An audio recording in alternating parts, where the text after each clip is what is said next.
fraksi Partai Demokrat.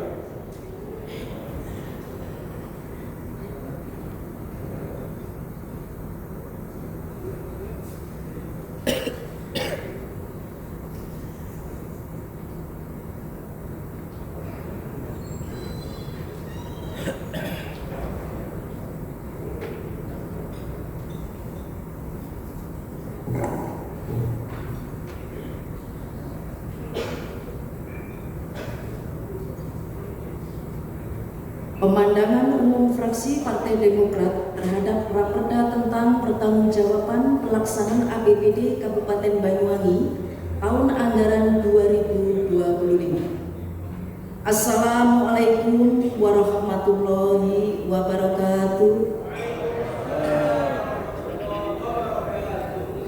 Selamat pagi dan salam sejahtera bagi kita semua. Yang terhormat Saudara Wakil Bupati Banyuwangi, yang terhormat saudara pimpinan dan segenap anggota Dewan, yang terhormat saudara anggota Forpinda Kabupaten Banyuwangi, yang terhormat saudara sekretaris daerah, sekwan, para asisten, staf ahli, para kepala SKPD dan instansi vertikal, serta komponen pemerintah Kabupaten Banyuwangi, yang terhormat saudara camat, lurah dan kepala desa se-Kabupaten Banyuwangi, para wartawan yang kami cintai dan kami banggakan. Hadirin rapat paripurna yang berbahagia, puji syukur kita haturkan kepada Allah Subhanahu wa Ta'ala, Tuhan yang Maha Esa, karena kita dapat hadir pada forum rapat paripurna ini dalam keadaan sehat walafiat. Pada kesempatan ini kami ucapkan selamat kepada Bapak Sekda yang baru, yaitu Bapak Dr. Suyanto Waspotondo Wicaksono MSI. Mohon tepuk tangannya. Yang disertai harapan semoga bisa menjembatani hubungan DPRD dengan jajaran eksekutif jauh lebih harmonis dari periode sebelumnya.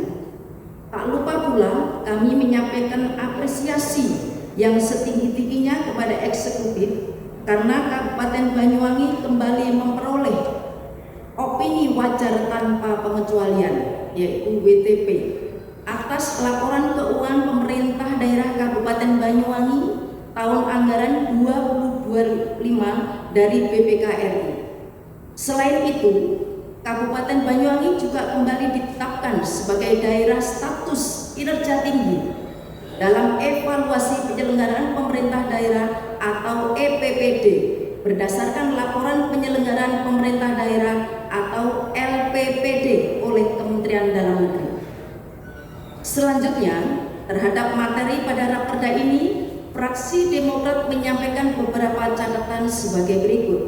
1. Di tahun 2025 kemarin, pertumbuhan ekonomi Banyuwangi mencapai 5,65% dan menempati peringkat ke-9 dari 38 kabupaten kota se-Jawa Timur.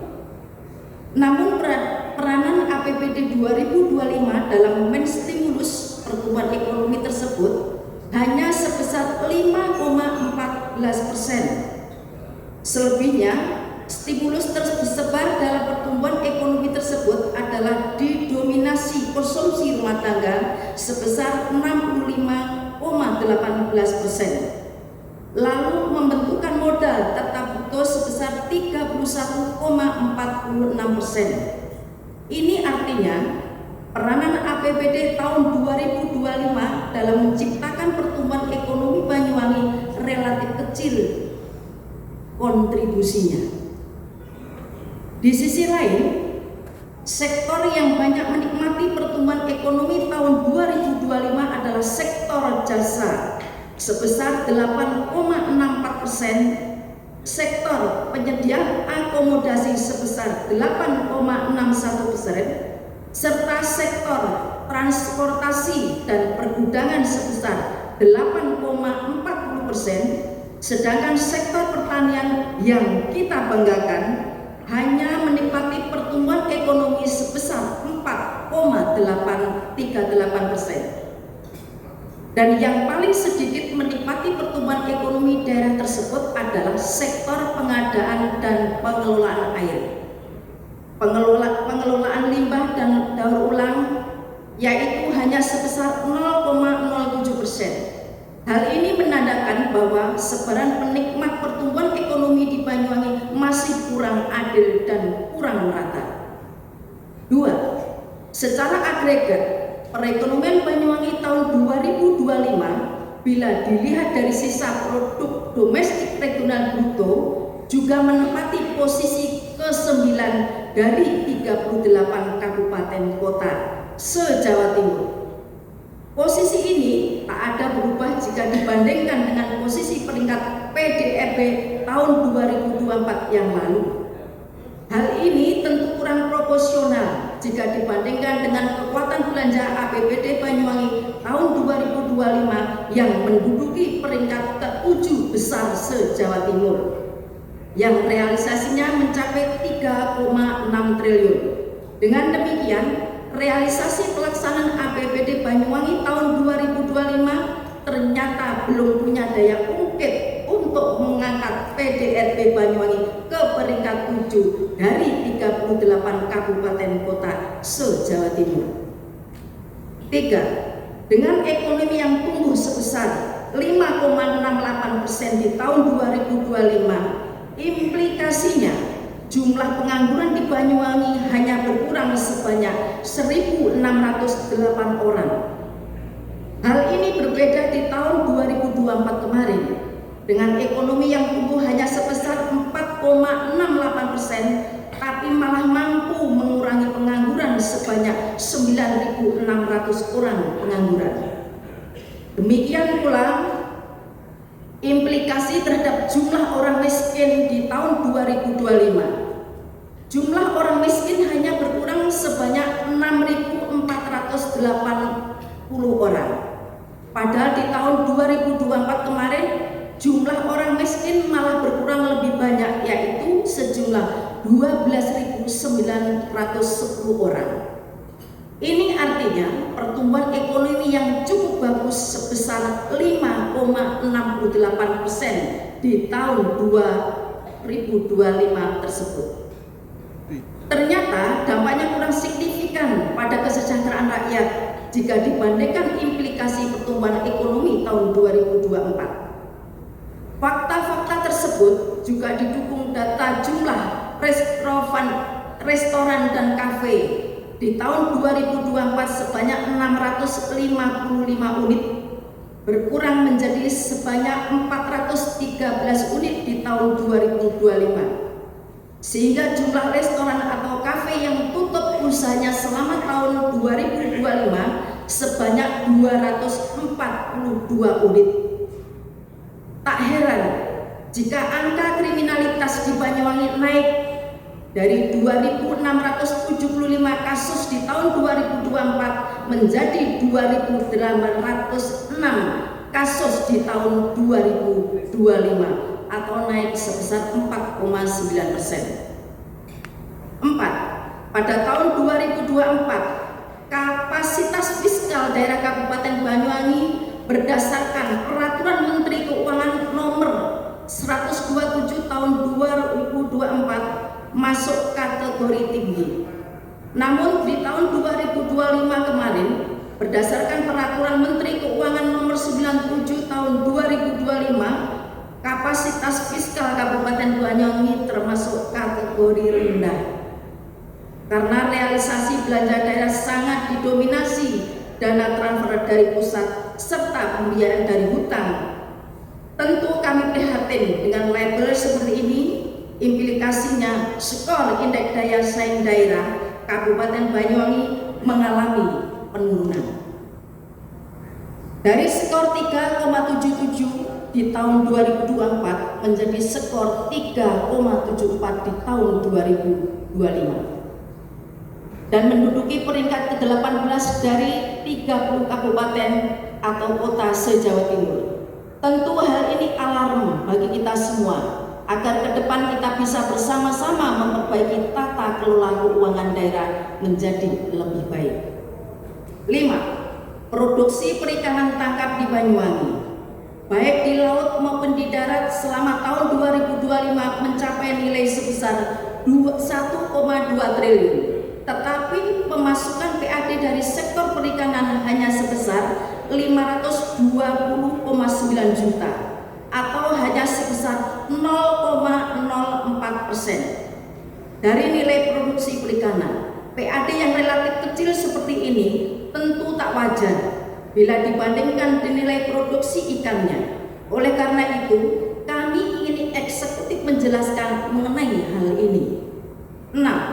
Restribusi pasar grosir dan pertokoan selama tahun 2025 menyumbang PAD sebesar 6,5 miliar atau hanya tercapai 69,13% dari target semula yaitu 9,5 miliar.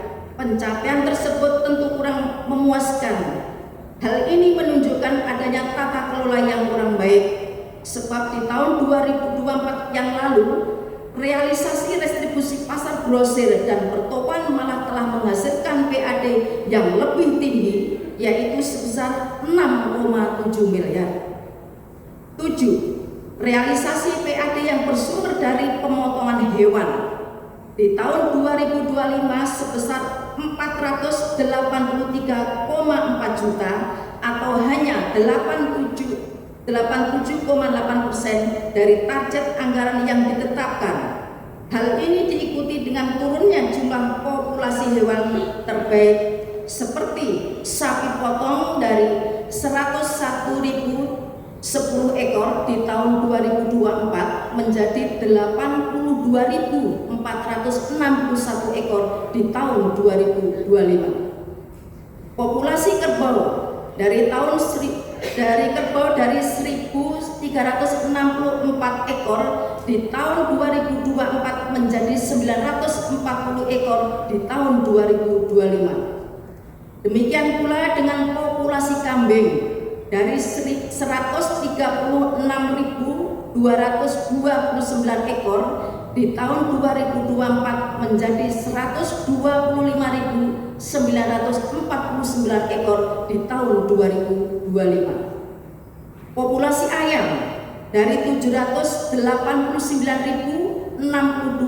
ekor di tahun 2024 menjadi 496 ekor 802 di tahun 2025. Kondisi ini sangat kontras dengan realisasi anggaran pengelolaan sumber daya genetik hewan di tahun 2025 kemarin yang terrealisasi sebesar 17,3 miliar.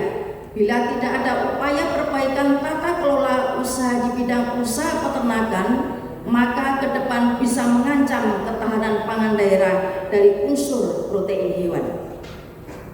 8. Terakhir kami berharap mengenai realisasi dan postur APBD tahun anggaran 2025 yang dirancang defisit dan menutupnya dengan hutang yang cukup besar serta menghasilkan silva yang besar pula, yaitu sebesar 319,8 miliar, tidak terulang kembali di masa mendatang. Sebab di tengah upaya efisiensi yang digaungkan pemerintah pusat melalui APBN-nya, maka sudah selayaknya kita melakukan suatu lompatan besar dalam tata kelola keuangan daerah melalui inovasi peningkatan PAD tanpa harus membebani daya beli masyarakat, yaitu dengan memaksimalkan pemanfaatan aset daerah, menghindari alokasi anggaran yang tidak berdampak langsung pada masyarakat, mengurangi belanja yang bersifat birokratis, serta menghindari pembiayaan daerah yang bersumber dari hutang. Dengan upaya seperti itu, maka ruang fiskal daerah kita akan menjadi lebih sehat di masa mendatang. Rapat paripurna Dewan yang terhormat, demikian pemandangan umum fraksi Partai Demokrat ini disampaikan. Sekian dan terima kasih. Wassalamualaikum warahmatullahi wabarakatuh. Banyuwangi, 12 Juni 2026, fraksi Partai Demokrat Dewan Perwakilan Rakyat Kabupaten Banyuwangi, Ketua Emi Wahyuni Dwi Lestari, pembaca Yusiri. Terima kasih.